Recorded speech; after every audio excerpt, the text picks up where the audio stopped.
I'm Bob Bakert with Jazz Guitar Today, and we're here with Mike Moreno. So, I just want to catch up with you and find out what's going on with you. What's going on in your world? The world according to Mike. What's happening with you these The days? world. Well, I put out the new record, so All that right, finally came out. That I think the last time we talked, I didn't realize it had been that long. been a while, But yeah, it was like what, April of 2021. probably. Yeah, I was just about to start, the second summer of that. We were still full-fledged in the pandemic at that yeah. point.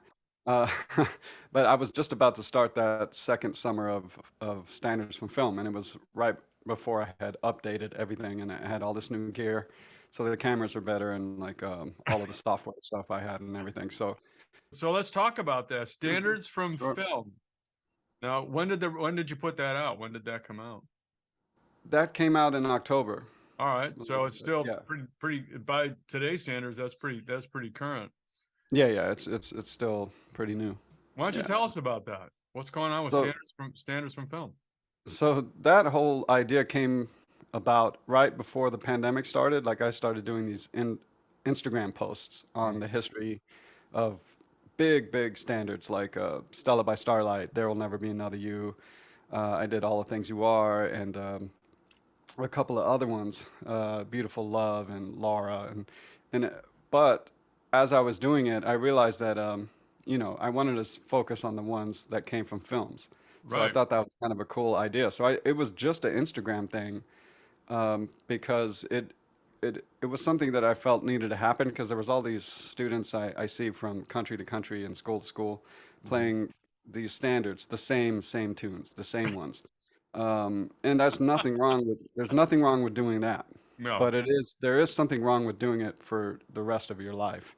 So, and never moving on and learning the music of Miles Davis and Herbie Hancock and Wayne Shorter and Freddie Hubbard and all these classic records where, you have you know, basically 90% of the school of jazz across the world trying to learn how to play a style of music from five songs or without ever really checking out any records and knowing who's playing on them. So it was like, since people were always asking me like, how do you go about learning songs? So this class was sort of like a metaphor slash history slash culture course on where we just went back and I showed scenes from the films that these songs came from. We looked at how it sounded in the film with transcriptions, like all the chord changes, the original chord changes that were used in the film scores. And by this time, I had already decided just do films, and I started with the dramatic films, like not even the musicals. So yeah, it kind of went all the way back, and then I showed the progression of the standards through people like Chet Baker and Stan Getz and Miles Davis, Coltrane, Frank Sinatra, Nat King Cole, like all the greats, right? It's like, what did the arrangers do? What did the artists do themselves to the chord changes to turn it into bebop, Charlie Parker, and et cetera, et cetera. So every song that we did was a 2 hour class, and there was anywhere from 5 to 12 transcriptions of the same song by different people. So and then you could always, I would just break it down like, this is how they came up with this alternate change based off the film score and things like that. So it was kind of a really fun thing to do during the pandemic, and it gave me something to do also, and and paid the bills and paid for all of this new gear. It did really well, you know. So Yeah.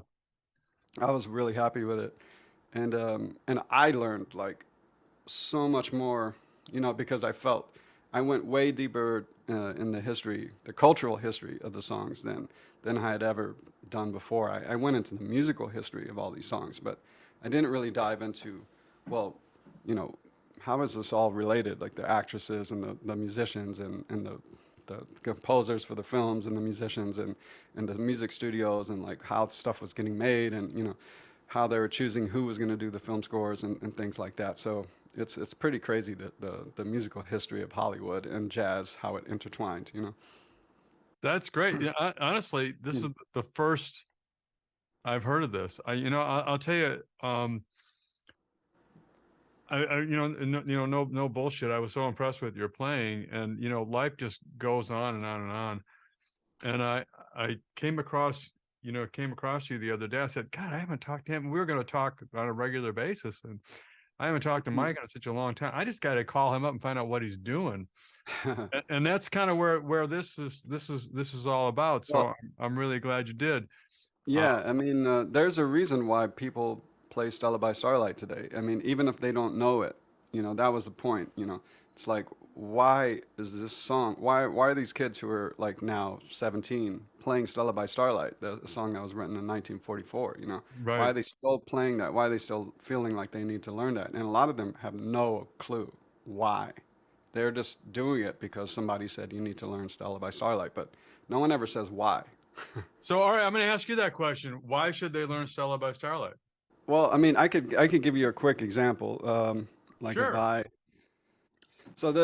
I chose all these songs like, and it goes in chronological order. So Beautiful Love in 1932, all the way up to Days of Wine and Roses in 1962. So it's 30 years of songs from film, and so in the chorus I was doing, like I said, a complete history. So we went back and we looked at, what films it came from, who were the composers, and who wrote the lyrics, and and all of that. And I kind of go into this, talk about Victor Young, talk about Ned Washington, who they were, like how did they, why was Victor Young the person working at Paramount? How did that happen? Like all the history that led up to that.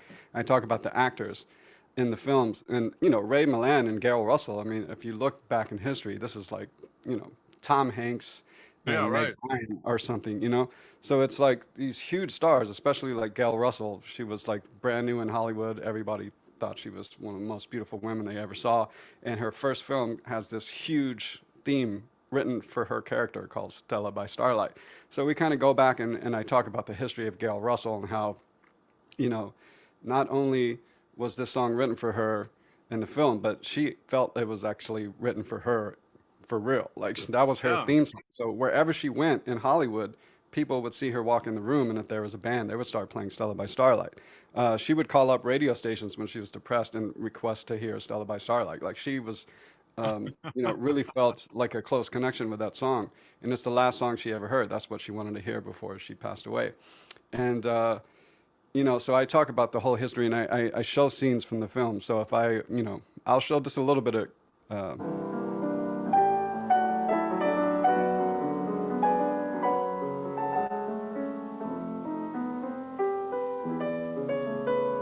So you can hear it with like Yeah. the original harmony and in the context, and how people first heard it for the very first time, Yeah. all that kind of stuff. You know, So so yeah, and then we I would go and I would analyze the harmony like straight from the film score, and right. show people like how it progressed, and not only in the film score but all the different versions that we would look at. Right. So I would show the you know the PDFs for all the transcriptions. So yeah, it was a lot of stuff going Let me on. ask you a question now. All right. So this is good to know. So when you say you would show, is this available on? Yeah, they now it was all done live on Zoom, like just like I'm doing now, except Oh, I had a green screen behind me, and so it was all like seamless. so So did I you could, did you get a recording of that? With yeah, people, all of it is archived. and how do people You- watch it? they can just basically there's a on my website there's a link where you can sign up to join the archives basically, so you can kind of pay a flat fee to get all of the classes. There's 14 of them, so 14 movies, films, 14 songs, films, and classes. I had no idea, and I think that's amazing. Yeah, Yeah. it's 28 hours of classes, so it's for basically the price of taking 3 lessons. So Yeah. Wow. Phenomenal. Yeah, no, there it is right there. Yeah, here pick up yeah, very, very cool. Well, that's one thing you're doing now. That came out in October. So what have you been doing since then? Now what's going on in your life? well, the class actually, it was never meant to be a record, but it was just that Chris Cross called me um, maybe a year before the record came out and asked me if I had a project that I would like to do. So since I didn't want to really do original music for a label, at least not Chris Cross. I mean, I love them, but I mainly just do standards for them. So they they went with that idea of doing the standards from film. So didn't plan on it, but it just ended up happening. So since then, now the record is out. So I just been playing gigs, off that music. So kind of music, of course, still mixing in some of my original music, but the Right. main idea of the gigs, all the gigs coming up, are to kind of play my arrangements of these songs with the film score inspiration. So we're kind of playing Days of Wine and Roses and with the feeling from the movie, not the way that Bill Evans played it, fast and kind of like up tempo. So we play it like as a really dark ballad, and so a lot of the tunes I try to bring that element of the film score into it, and actually we play some of the other scenes, like so. A lot of these songs in the films, that's the main theme, but there's also like a B theme and a C theme. So I mix all of the themes together sometimes, like Green Dolphin Street and Laura, and so yeah, because there was a lot more music, of course, written than just the songs. That's really so. I'm looking at your upcoming performances. I don't know. It's hard to keep websites up to date these days, but Oh yeah. you're going to be well, January 18th, which is a couple of days ago. You were so you're going to be at Catalina's in Los Angeles. Oh yeah, but that's not with my thing. That's with Andy James and Alex Acuna. Okay, Great band. Yeah. very But cool. yeah, And the, then, the but stuff you, I'm doing with my band is like we go to Europe in April, and then yeah, I saw playing that. some Well, you're gigs. going to be Mike Moreno Quartet's going to be at Smalls in New York on February 17th and 18th. Hmm. And then you're going to be at the University of North Texas as an artist in residence. Hmm. That's pretty cool. I mean, I love Yeah, it's that. been a while. I haven't done that since, man, 2008. I think I did a. So you down there with which department are you going to be with?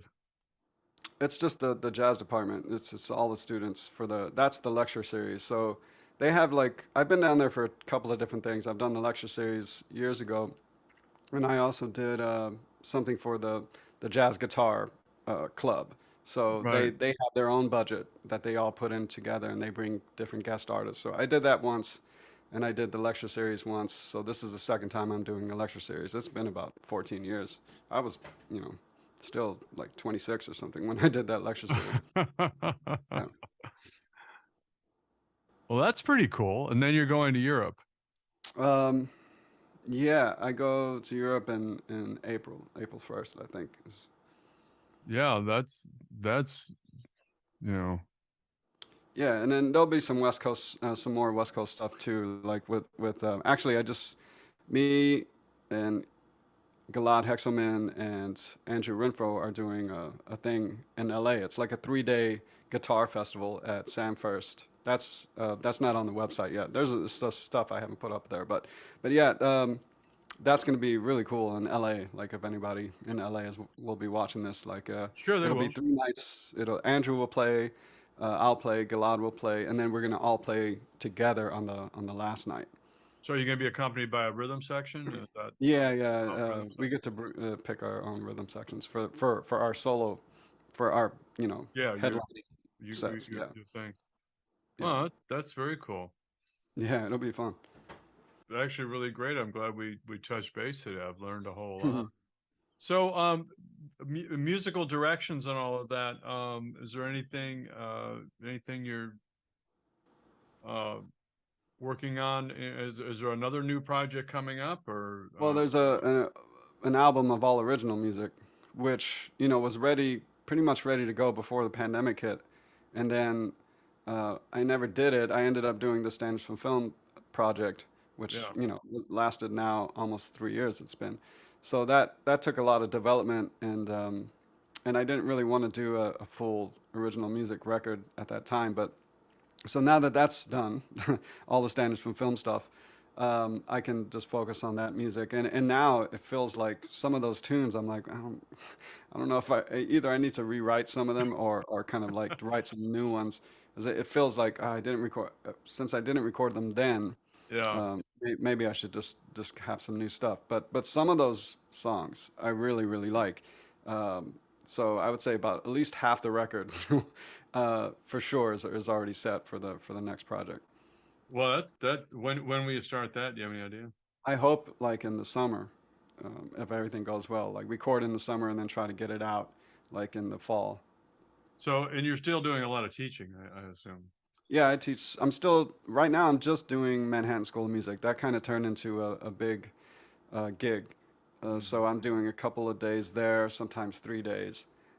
So and it's right here in the city. Like I was doing Temple University before, Right, I and remember.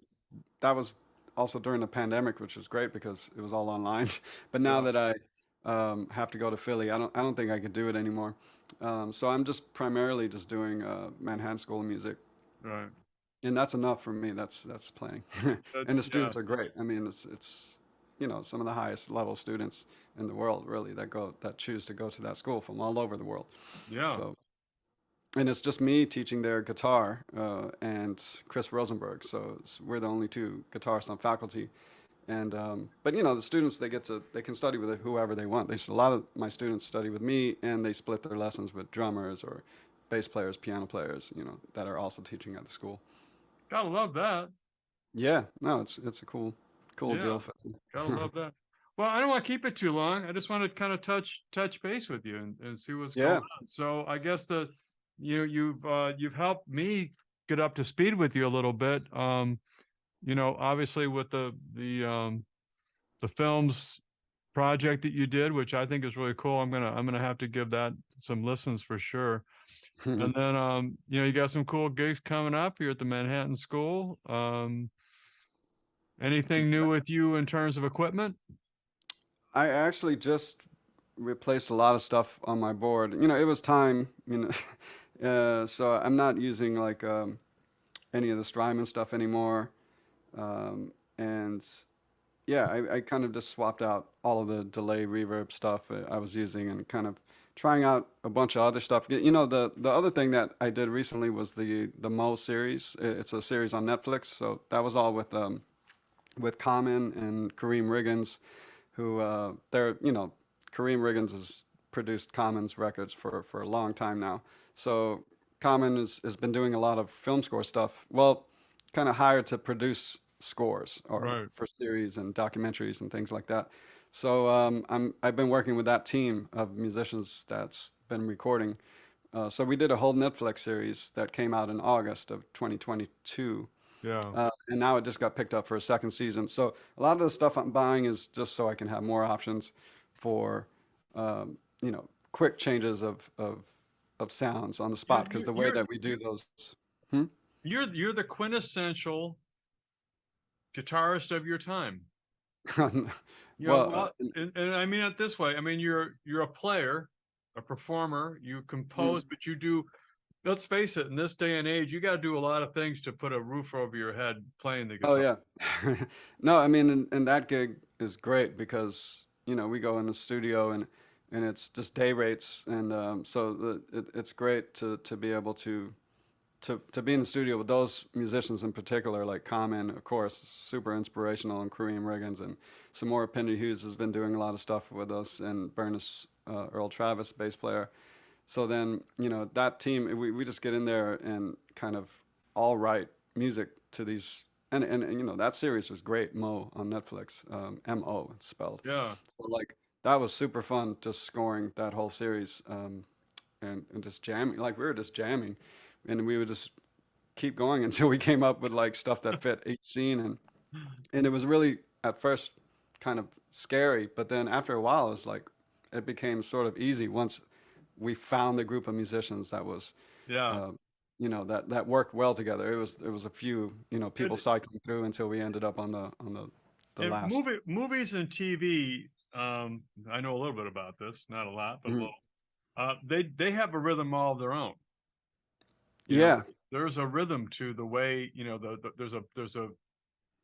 there's a sequential order, if you will, of things that you begin to realize that, oh, this is going to happen, that's going to happen, this is going to happen, and film scoring, Well, which, I'm sorry.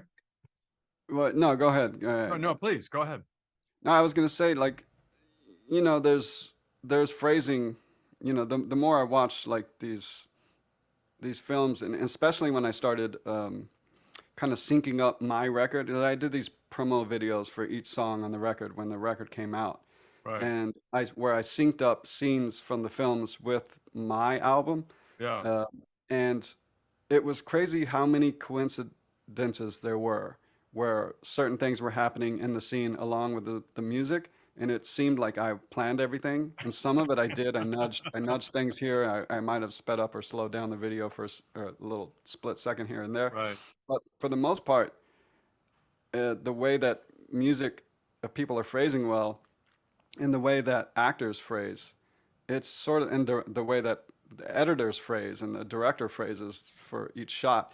It all sort of works. So it's like, you ever heard that rumor that Pink Floyd wrote Dark Side of the Moon to line up with Wizard of Oz? You ever watched that before?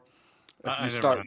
if you start Wizard of Oz in the right place and you start playing Pink Floyd, uh, Dark Side of the Moon, it lines up in a crazy way. And it seems there's scenes where it's just like that's insane, like that happens together with the music. But that's just coincidence. Great movie, great album. Of course, there's going to be like phrasing in both of them. Yeah. So it just, of course it wasn't planned, but there's this whole like conspiracy theory that, they wrote this entire album to be synced up with Wizard of Oz. It's so dumb, but it actually does, and you can buy it online already synced up. Already synced up, ready to Yeah, go. it's pretty crazy. But otherwise, if you have the album and you have the DVD, you can start it at that place where they tell you, and it's pretty crazy how it lines up. So to get your stuff and all of that is the best thing to do to just go to MikeMoreno.com. Yeah, for the album, the album's everywhere, Amazon and Yeah. iTunes and all that stuff, and it's streaming on Spotify and all of those platforms because it's crisscross. Right. So they put it everywhere. Uh, my original music, like the albums Lotus, Another Way, and also Between the Lines, those are still just on Bandcamp, and you can purchase them as downloads on iTunes Store, which, I think I mentioned this last time, which is like impossible to get into because Apple they basically are trying to stop you from buying music and they just want you to do subscriptions. So, Yeah. which is why I don't give them my music because they destroyed the music industry. So, yeah, so it's only on the iTunes store for download Okay. but you have to go through your iTunes app Yeah, and right. click the little thing to turn on iTunes store and then you can find it. So, but yeah, or my website. That's the best place to get it because, Yeah. like everything is there and, I'm actually the one that sends it out or somebody else will send it out. Yeah, and Um, it's really well organized too. I mean, you know, add to cart, blah blah blah blah blah. It's all right yeah, here. it's pretty straight ahead. Yeah, they've done a good job. Well, listen, I want to thank you for touching base with us today. I really do. Is there Yeah, anything for you want sure. to add to this before we say goodbye? I know you got to run too and you get some things going, but No, is there I'm anything you good. want to add? Yeah. Yeah. Well, it's Bob Bakert for Jazz Guitar Today with let's see how many hats do you wear? Guitar player, composer, Well, now teacher. it's yeah, I showed you this. Now it's like all of this stuff involved too. So, but this is all for, streaming and the live streams I was doing and some of the. Yeah. Are you still doing that? No, I stopped because, well, people are kind of getting back to their lives now. Yeah. So, and so it wasn't the very last ones was doing weren't as many people, watching during the live stream as it was Yeah. before. And of Yeah. course, the money went way down, but it was still pretty good. So I think I'm going to start it again and just do like pre-recorded uh, duos and also the interviews. All right. So yeah, the interviews were ended up being really cool. I think I did about 11 or 12 of them with the musicians, but the streams we did 30, like Yeah. 30 different guests. So after that, I was like, okay, that's a good number. It's like Yeah. 30, It 30 people episodes. we've been publishing this going on like I think our fifth year now. Hmm. And you know, every month, I mean, you know, it's we put out new material almost every day. Oh, cool. Almost Yeah, every day there's more content. So yeah, just that's to the way let you got people to do it. know that are watching this, you know, this is Jazz Guitar Today, and please subscribe, please like, share, follow. all that kind of stuff. I don't do much of that kind of promotion. I really should, but it's free. It's been free since the beginning, and we're planning on keeping it free until the end of time, I guess. And we appreciate if you want to see more videos like people like Mike, please subscribe. Tell your friends. Well, listen, man, thank you very much for checking in with us today. I really do Yeah, for sure. appreciate it. And Definitely. anytime you got something that you want to share with us, please do. Okay. And we'll try to stay in touch a little bit better. Bob Bakert for Definitely. Jazz Guitar Today with Mike Moreno. Thanks, Mike. All See you. right. All right. See you, Bye man. now. Bye.